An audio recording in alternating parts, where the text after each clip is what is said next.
There's a cruise passenger out there suggesting that the cruise elevator should be regulated, giving priority to people with mobility issues. Really highlights some of the cruise elevator challenges. Are they right? Are they wrong? Let's break it down. Cruise news and my views. Let's talk about it.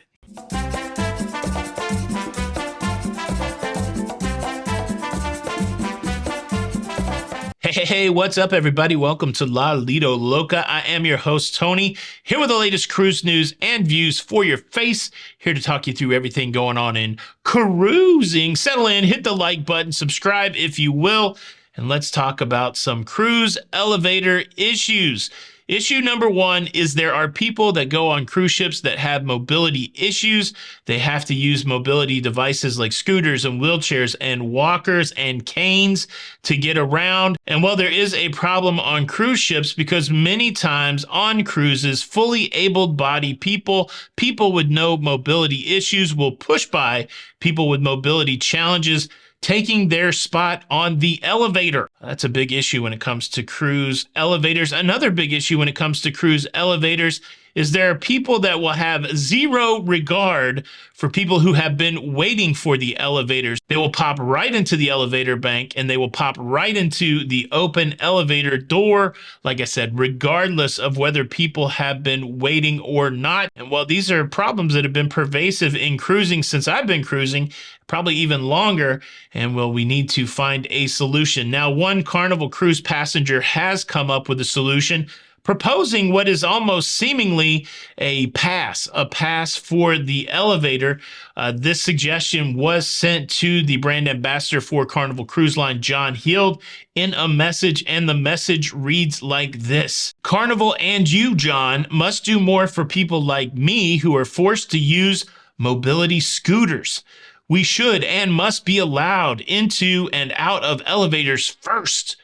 There were many passengers who stepped in front of me. There was no respect. Why does Carnival not have one elevator only for those like me who have a mobility device to get around? Why do people with no challenges not walk a few flights of stairs? You must do more, or we will all think about returning to all-inclusive resorts. Look, certainly not taking away from the challenge of people with mobility issues to get priority on the elevator. Let me say that first and foremost. I think people with mobility issues should have priority for the elevators, but I don't know of any way that the cruise line can police it. The poster here, suggestion that there be a elevator exclusively set aside for people with mobility issue, really not feasible. That's how John responded.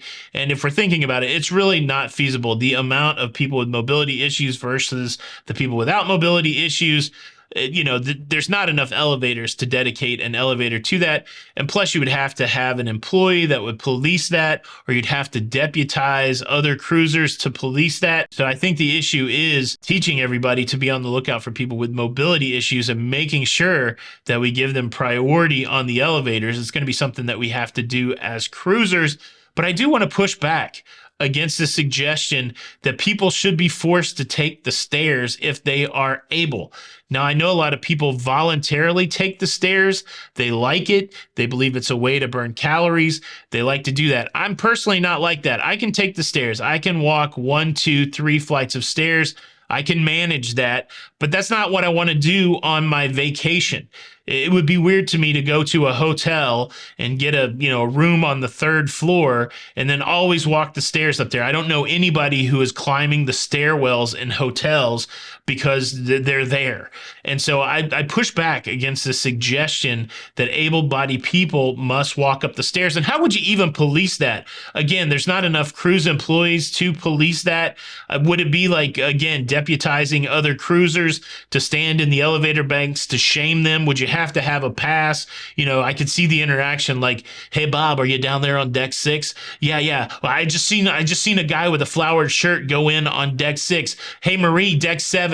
Are the doors open there? Yeah, the doors are open. Do you see the flower guy? Yeah, he's there. He's not coming off. So yeah, I think he's doing okay. Hey, this is Marky Mark from deck 8. Flower guy's coming off. That's only 2 floors. Let the shaming begin. Hey, buddy, you're an able-bodied person. You were supposed to walk. Is this what's going to happen on cruise ships? That would be crazy. I think it would, incite aggressiveness around the elevators. This isn't going to work. I don't think you should be forcing people to walk the stairs. But hey, I'll throw that question over to you. Do you think there should be a minimum amount of flights of stairs that able-bodied people should climb? If it's 3 decks, do they have to climb it? But on 4, you can take the elevator. Should you give them a pass that they can, the elevator won't work if it's only going up 2 flights? I don't know what the solution is there. Leave a comment below. And then the other issue, what about the people that just willy-nilly jump into the open elevator door without regard for people that may have been waiting?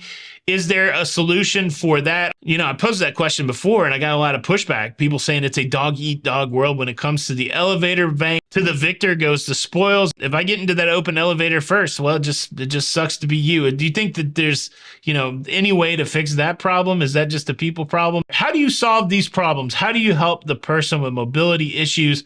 How do you help the person that's waited for a long time for the elevator? Is there a solution at all? How do we be better people on cruise ships?